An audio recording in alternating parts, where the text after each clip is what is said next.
Assalamualaikum warahmatullahi wabarakatuh. Saya Nurul Purwasi dari kelompok 10 dan ada anggota rekan saya yaitu Dendi Septianugraha dan Nuria Bening Pangestu. Kelompok kami akan mempresentasikan materi mengenai pengembangan materi pembelajaran bahasa Indonesia.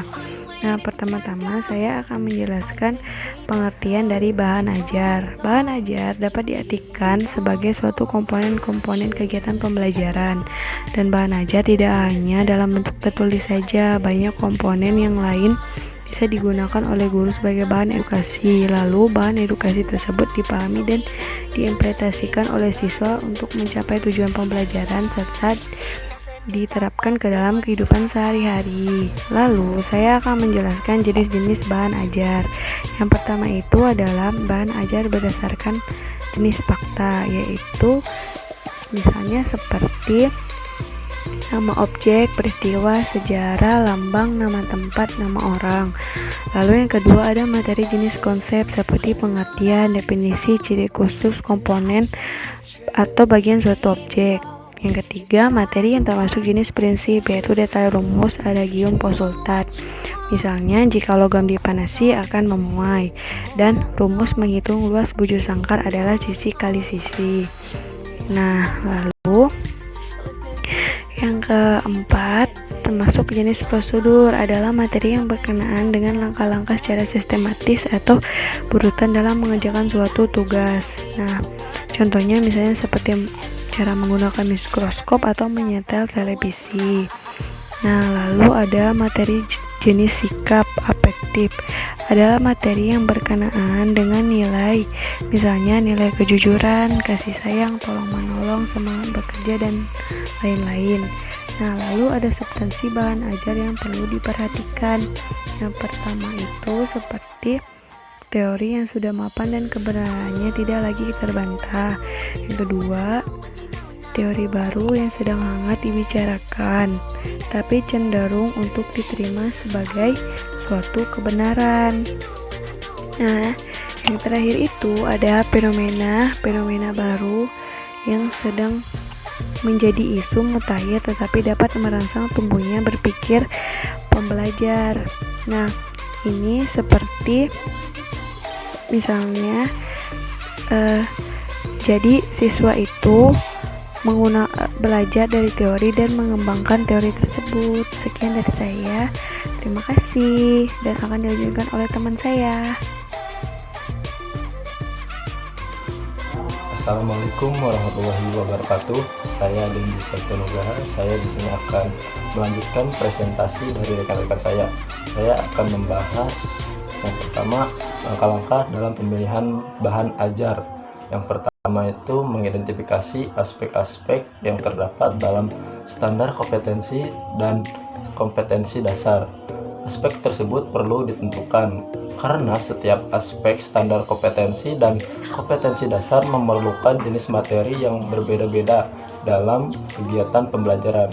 Yang kedua, identifikasi jenis-jenis materi pembelajaran.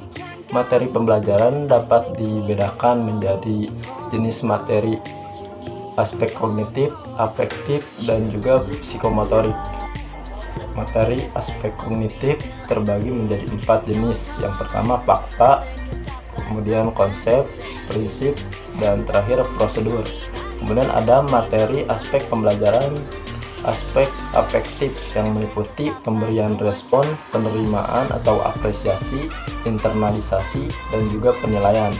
Yang kemudian ada materi aspek psikomotorik meliputi gerakan awal, semi rutin, dan rutin. Kemudian ada pemilihan materi. Nah, hal yang perlu diperhatikan adalah jumlah atau ruang lingkup yang cukup memadai sehingga mempermudah pembelajar dalam mencapai standar kompetensi. Selanjutnya ada penentuan, cakupan, dan urutan bahan ajar. Yang pertama, penentuan cakupan bahan ajar. Dalam menentukan cakupan atau ruang lingkup materi pembelajaran harus diperhatikan apakah materinya berupa aspek kognitif yang fakta, konsep, prosedur, atau prinsip, atau aspek afektif, ataukah aspek psikomotorik. Sebab nantinya jika sudah dibawa ke kelas, masing-masing jenis materi tersebut memerlukan strategi dan media pembelajaran yang berbeda-beda. Kemudian yang kedua, penentuan urutan bahan ajar. Urutan penyajian ini bahan ajar sangat penting untuk menentukan urutan mempelajari atau mengerjakannya. Tanpa urutan yang tepat, jika di antara beberapa materi pembelajaran mempunyai hubungan yang bersifat prasyarat, akan menyulitkan pembelajar dalam mempelajarinya. Selanjutnya, permasalahan yang ditemukan dalam penentuan bahan ajar. Di sini ada 4. Yang pertama, kurangnya identifikasi terhadap aspek-aspek yang terdapat dalam standar kompetensi dan kompetensi dasar yang menjadi acuan. Yang kedua, tidak adanya identifikasi menyeluruh terhadap jenis-jenis materi ajar. Yang ketiga, ketidaksesuaian pemilihan bahan ajar karena dapat dikatakan tidak relevan dengan standar kompetensi yang sudah teridentifikasi. Kemudian yang terakhir, kelalaian dalam proses pemilihan bahan ajar yang seharusnya dilakukan secara ringkas. Sekian dari presentasi saya. Terima kasih. Sekarang saya akan menjelaskan sumber bahan ajar. Sumber bahan ajar adalah tempat di mana bahan ajar diperoleh. Pembelajar dapat dilibatkan dalam pencarian sumber bahan ajar. Misalnya, pembelajar diberi tugas untuk mencari koran, majalah, jurnal, dan lain-lain. Sumber bahan ajar yang dimaksud yaitu yang pertama buku teks. Buku teks bisa digunakan sebagai sumber bahan ajar.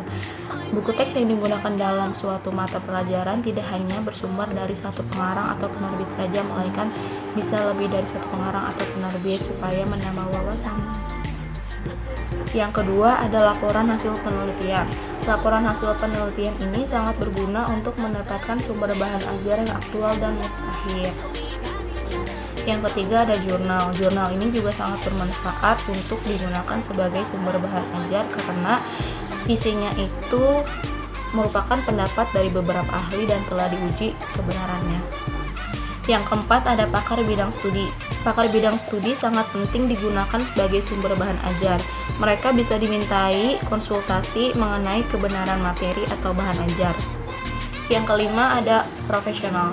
Kalangan profesional adalah orang-orang yang bekerja pada bidang tertentu. Misalnya, ada pembelajaran yang berkaitan dengan ekonomi dan keuangan, maka bisa ditanyakan kepada seorang yang bekerja di perbankan. Yang keenam ada buku kurikulum. Buku kurikulum sangat berguna untuk digunakan sebagai sumber bahan ajar karena berdasarkan materi kurikulum itulah standar kompetensi, kompetensi dasar, dan materi bahan dapat ditemukan. Yang ketujuh ada terbitan berkala. Terbitan berkala banyak berisikan informasi yang berkenaan dengan suatu mata pelajaran. Misalnya, terbitan berkala harian yaitu koran. Yang kedelapan ada internet. Bahan ajar juga dapat didapat dari internet. Karena di internet kita bisa mencari segala macam sumber bahan ajar. Yang kesembilan ada media audiovisual. Banyak jenis media audiovisual yang berisikan bahan ajar untuk beberapa jenis mata pelajaran seperti TV, video, VCD, kaset, dan audio. Yang terakhir ada lingkungan. Lingkungan juga bisa digunakan sebagai sumber bahan ajar. Contohnya lingkungan alam, sosial, budaya, ekonomi, teknik, dan industri. Nah, sekarang saya akan berlanjut ke poin berikutnya, yaitu strategi mempelajari bahan ajar oleh pembelajar. Secara khusus, pembelajar dapat mempelajari materi